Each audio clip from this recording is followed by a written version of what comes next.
Bonjour à tous, j'espère que vous allez excellemment bien. Aujourd'hui on va parler cyclisme, Tour de France, analyse, décryptage un petit peu de l'étape numéro 9, l'étape de ce dimanche, l'étape de ce 14 juillet, étape forcément importante pour les coureurs français qui voudront gagner, qui voudront partir dans la bonne échappée. Dans cette étape qui pourrait leur convenir aux coureurs français, même si il va y avoir, je pense, pas mal de bagarres, mais c'est vrai que c'est une étape qui, normalement, devrait permettre à un coureur français de s'imposer. Entre Saint-Étienne et Brioude, au moins, on a mis tout en place pour qu'un coureur français puisse s'imposer. Étape pas simple, étape pour baroudeur, mais ça sera un peu moins facile qu'hier, parce qu'hier, il y avait quand même 3800 mètres de dénivelé, il y en a un petit peu moins. Après, les routes sont toujours aussi compliquées. Le rendement en fin de parcours ne sera pas forcément exceptionnel à partir du moment où on rentre dans la Haute-Loire, Puy-de-Dôme, Haute-Loire. Donc voilà, c'est pas forcément une étape simple de ce côté-là. Même si sur la deuxième partie du parcours, il manque un petit peu de difficultés. Beaucoup de faux plats. C'est encore une journée usante comme hier. C'est une journée où même dans le peloton, on va pas s'amuser si en plus les conditions climatiques sont assez chaudes comme hier où il faisait quand même une bonne température. Eh bien, on pourrait se retrouver avec des coureurs vraiment très fatigués qui lâcheraient en fin d'étape.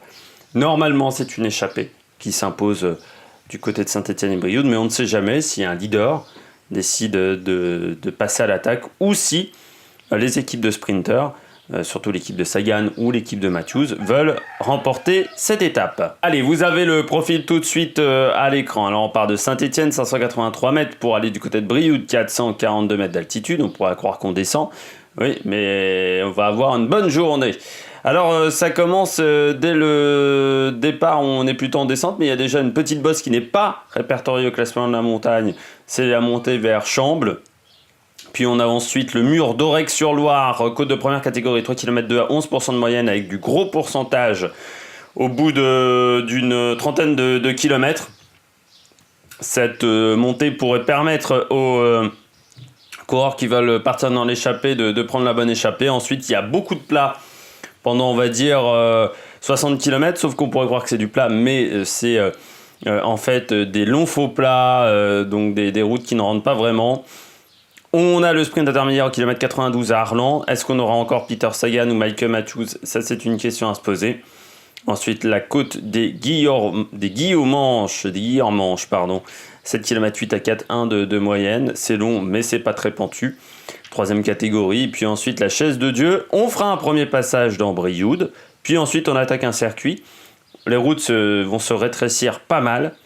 Et la côte de Saint-Just. Enfin, c'est pas vraiment un circuit, c'est-à-dire qu'on contourne Brioude, c'est-à-dire qu'on rentre dans Brioude pour ressortir et pour re-rentrer. Ça fait comme un circuit.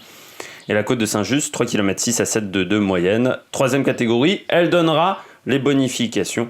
L'arrivée est en descente au kilomètre 70,5. Sur des petites routes, faire attention quand même. Après, est-ce que ça peut permettre à une échappée de s'imposer? Normalement, oui, mais on ne sait jamais. Les scénarios de course possibles. Eh bien, moi, je pense une échappée d'une bonne quinzaine de coureurs qui se joue la victoire avec un coureur qui part à la côte de Saint-Just et qui décide de faire la descente à fond avec des coureurs français style Calmejane ou Élie Gébert. Ou sinon une échappée qui serait reprise par Sagan. J'y crois un peu moins à ce schéma de course, à part pour Sagan, parce que je trouve Sagan très très fort. Il a envie de marquer les esprits sur ce Tour de France. Pour Sagan, Matthews, voire Van Avermaet.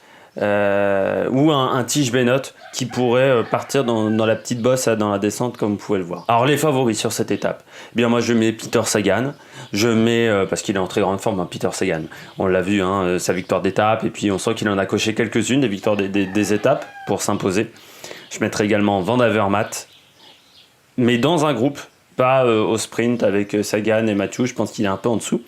Et puis Niki Terpstra dans une échappée, parce qu'on l'a peu vu, le coureur néerlandais, et je pense pas qu'il va rester dans le peloton pendant tout ce Tour de France. Donc voilà, ce sont mes favoris pour cette étape. Alors nous, on se retrouve ce soir pour faire le débrief de l'étape numéro 9. On se retrouve demain pour parler de l'étape numéro 10.